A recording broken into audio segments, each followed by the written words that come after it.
Conversas das Maminhas com as quem? Cátia Ferreira, Filipa Correia, Simone Saraiva e Tânia Lima. Hoje contamos também com uma convidada especial.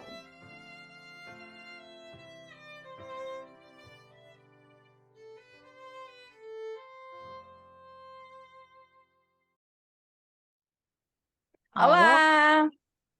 Olá! Olá! Olá, meninas! Eu no episódio anterior esqueci-me de dizer, mas este episódio é sobre mitos da amamentação, sim, mas com uma convidada especial. E então vou passar a apresentar a nossa convidada especial. A Diana Gomes Duarte é uma rapariga do signo caranguejo, e sim, é mesmo do signo caranguejo, mesmo ali bem vincado. Esta rapariga nasceu em Lisboa, reside atualmente na Amadora, onde tem uma loja de estética. Ela tirou o curso de licenciatura em Antropologia, especialidade em Criminalidade e Desvio, sim, mas em 2015 decidiu enverdar pela esta área da estética, sendo técnica de unhas de gel, mais especificamente. Adora borboletas e gatos, é mãe de duas meninas, uma com 4 e outra com 1 ano de idade, e como trabalha nesta área, nada melhor do que trazermos uma técnica de unhas de gel para nos falar de mitos da amamentação que existem, a gente sabe que existem, não é? Portanto, Diana, podes dizer-nos um bocadinho da tua área, falar desses mitos e depois nós iremos abordar mais 2 mitos que a nossa Cátia Ferreira e a nossa Filipa Correia nos vão trazer também hoje. Alô, boa noite. Ora bem, primeiro é tudo um gosto de estar aqui com vocês, não é verdade? Segundo, mitos que há nesta área são muitos, não tão especificamente na amamentação, apesar de ser isso que estamos a falar aqui hoje. O que há um mito é mais pela parte da unha. Uma coisa que eu quero aqui fazer face, e vocês, como trabalham todas nesta área, sabem disso, a unha é uma célula morta, não é verdade? Que protege os nossos dedos.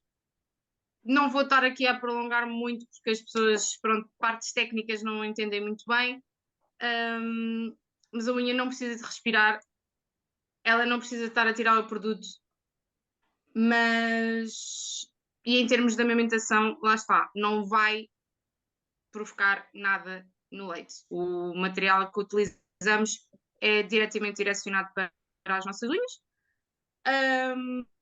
Para vocês terem uma pequena noção, o primeiro material a ser trazido para esta área foi o acrílico, e o acrílico dentário. Isto é uma curiosidade, ninguém sabe, mas o acrílico existiu exatamente, o acrílico nas unhas existiu exatamente por 2 dentistas. Portanto, nós pomos acrílico nos dentes, portanto, podemos pôr acrílico nas unhas, não afeta em nada o nosso leite na amamentação, também não afeta em nada durante a gravidez, porque às vezes as pessoas perguntam se podem continuar na gravidez a colocar as unhas.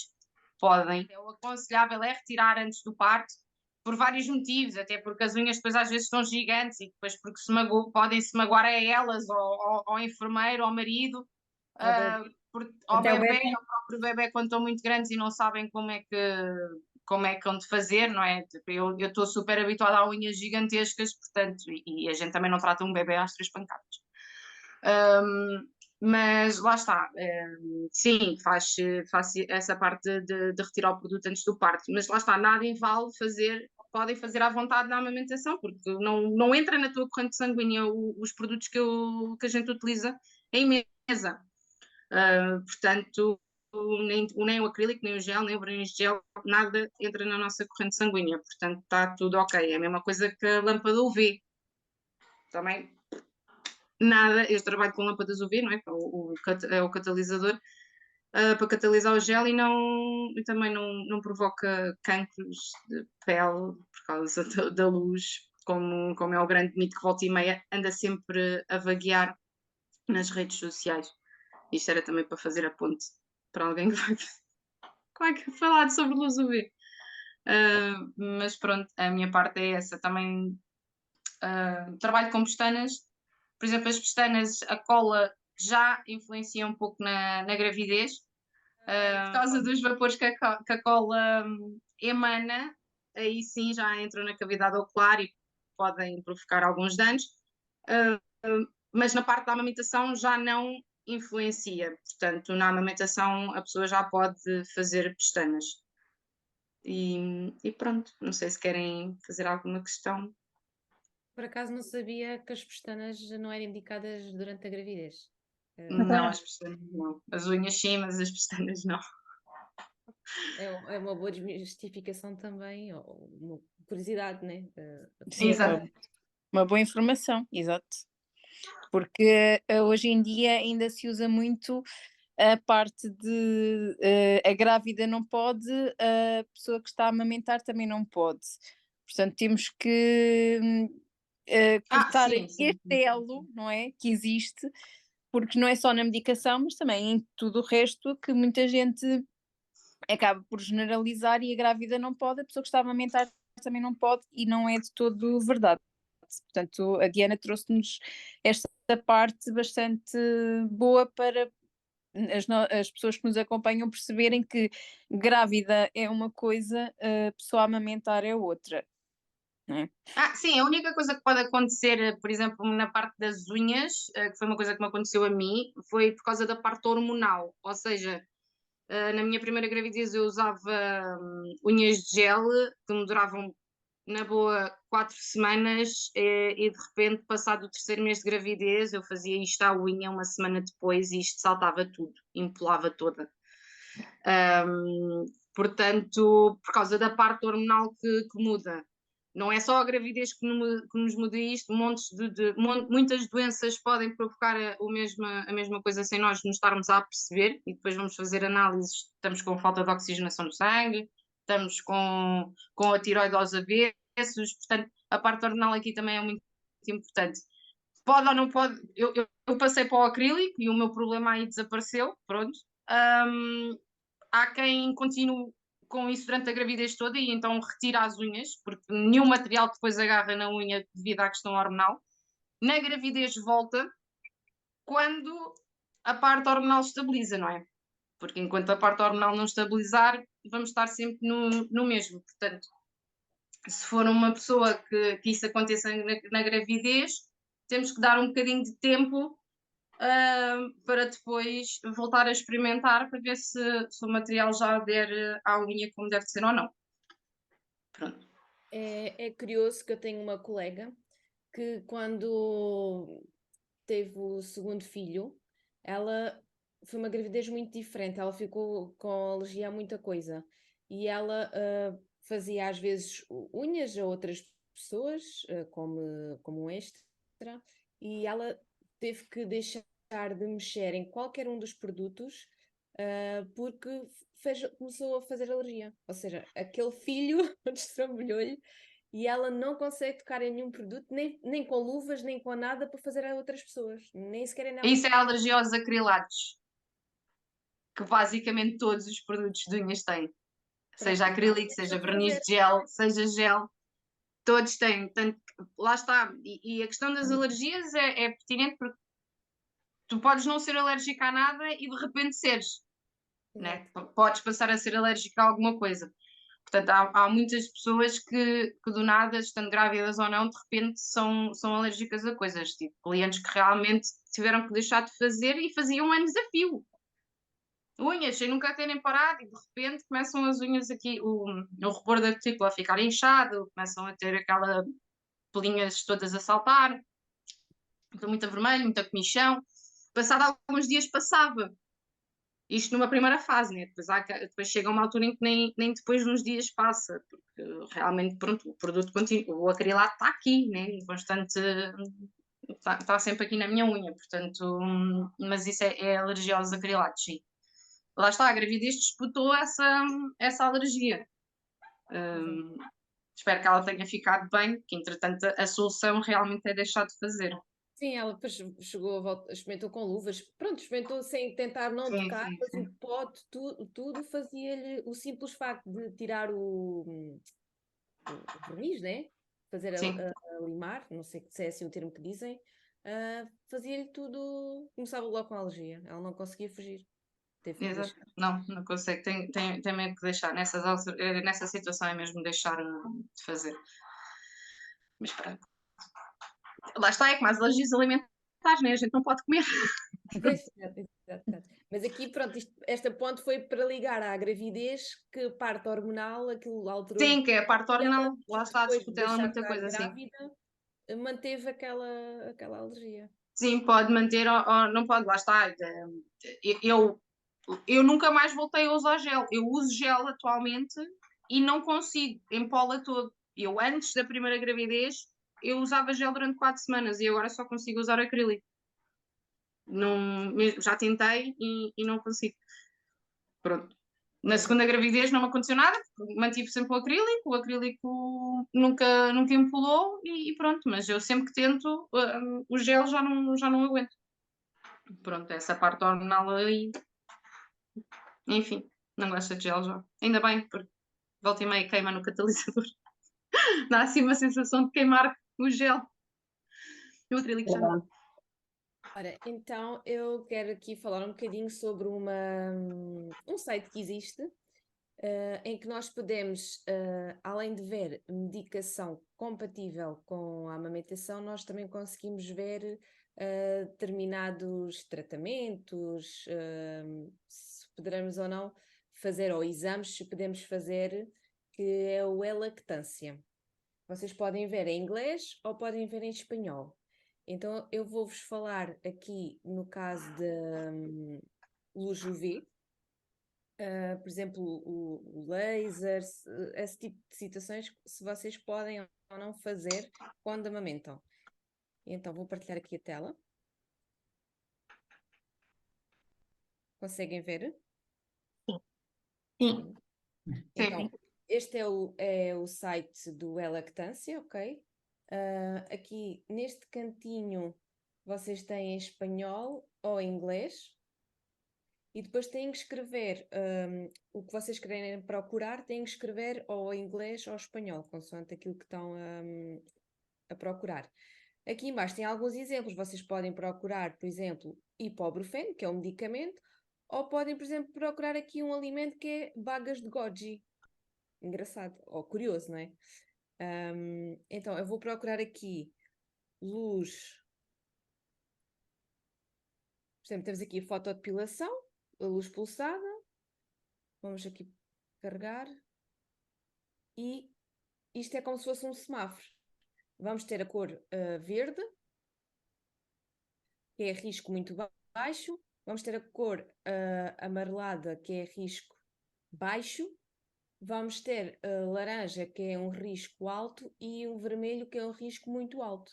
Então, nós podemos verificar que fazer fotodepilação por luz pulsada tem um risco muito baixo, que é seguro e compatível com a amamentação. Que existe um risco mínimo, que não há passagem para o leite, da pessoa fazer isto. E existe muito ainda, nós irmos a técnicas e elas não têm culpa na informação que dão, muitas vezes é aquilo que aprendem no curso que não se recomenda quem está a amamentar fazer, mas é por desconhecimento e já houve uma vez eu que falei neste site e não conheciam. E então cabe a nós também conseguirmos levar esta informação mais longe e começar a desmistificar esta parte. E quem está a amamentar, por vezes é 2, 3 anos a amamentar e quer fazer, por exemplo, uma depilação a laser e não faz, que pode fazer. E depois tem aqui informação. Às vezes, quando o semáforo dá numa cor alta, ou que não é compatível, ele sugere-nos outros medicamentos ou outros exames que nós possamos fazer, ou então não nos sugere nada porque não há nada idêntico, pronto. Mas este site é muito interessante para quem quer perceber se há algum exame, algum medicamento, algum alimento que não saiba se é compatível. Aqui isto é fidedigno porque é feito por médicos. Isto é em constante atualização. Exato, exato. Nós temos aqui a prova, por exemplo, de um medicamento que é o metamizol magnésico, que antes tinha uma cor no semáforo e agora há pouco tempo foi atualizado por outra cor. Ou seja, nós conseguimos perceber que vão sendo alteradas as cores consoante vai havendo estudos. Exato. Agora, eu vou passar a palavra à Kátia, porque a Kátia também quer-vos falar de um exemplo que vocês podem aqui pesquisar no E-Lactância. Exato. Já que estás aí com a mão na massa, olha, pesquisa aí se pintar o cabelo na amamentação, se é um mito ou não. Se as mães podem pintar o Olha. cabelo. Então, como estamos em espanhol, a gente vai escrever tinta de pelo. Tinta de pelo.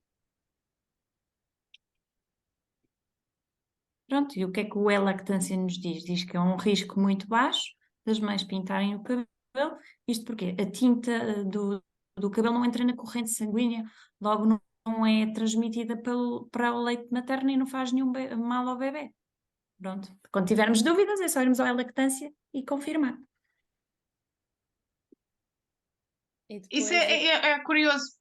Desculpa estar a interromper, isso é curioso, porque um grande mito durante a gravidez inteira é exatamente que as grávidas não podem pintar cabelo porque entra na corrente sanguínea. elas têm que pintar sem amónio. Exatamente, é a diferença da gravidez para a amamentação. Pronto. Mas pronto, era para descortinar também isso. Porque Sim, e realmente há muita polémica sempre nisso, se a grávida pode ou não, umas dizem que sim, outras dizem que não. Pronto. assim, a grávida pode pintar desde que a tinta não tenha amónia. O que muitas cabeleireiras dizem, o que muitas cabeleireiras dizem é que a maior parte dos produtos contém amónio e não conseguem pintar o cabelo à grávida contendo essa substância no produto que elas utilizam. Agora, existindo cabeleireiras que utilizam tinta que não tem amónio, não tem problema nenhum. E também elas aconselham a não pintar na raiz, então o ideal será fazer madeixas nessa fase e não pintar por completo o cabelo. Exato. Sempre na dúvida, não pintar pela raiz, porque muitas mães se sentem ansiosas, não é?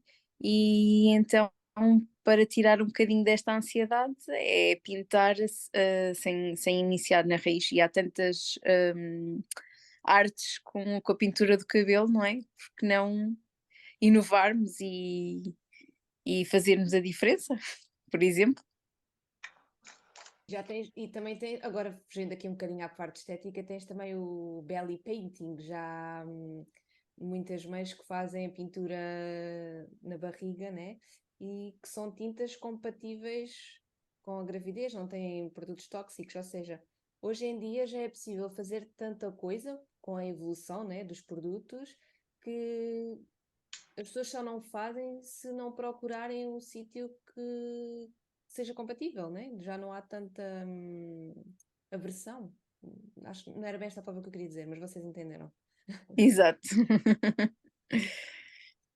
Pronto, eu queria só aqui dizer um pormenor sobre a lactância que ainda há bocadinho eu não disse. Eu falei no semáforo, mas não disse quais é que eram os que eram compatíveis e os não compatíveis. Ou seja, se ele aparecer risco muito baixo verde e risco baixo amarelo, podem tomar ou fazer esse exame. Se for o laranja ou o vermelho, não.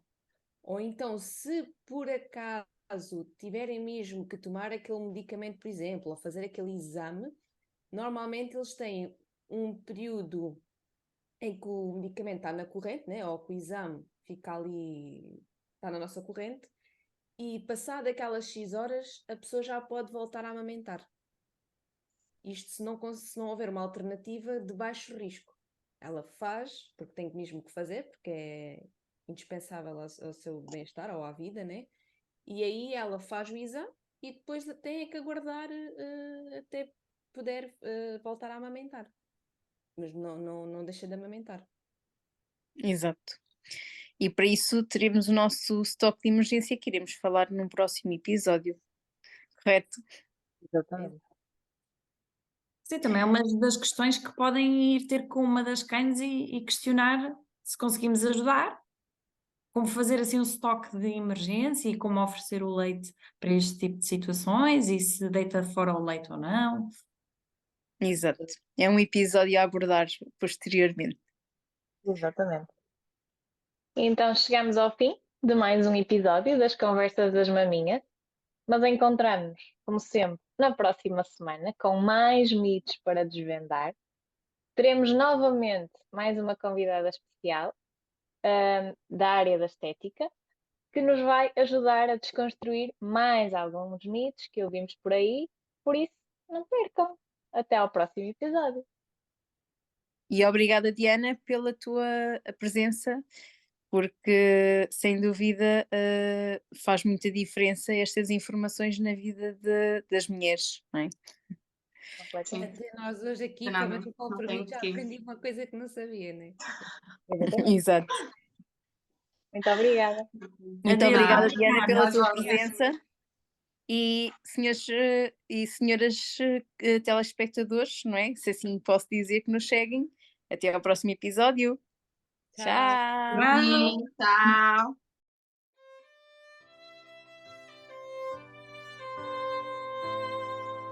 Não percam o próximo tema nas conversas das maninhas com as quem do costume.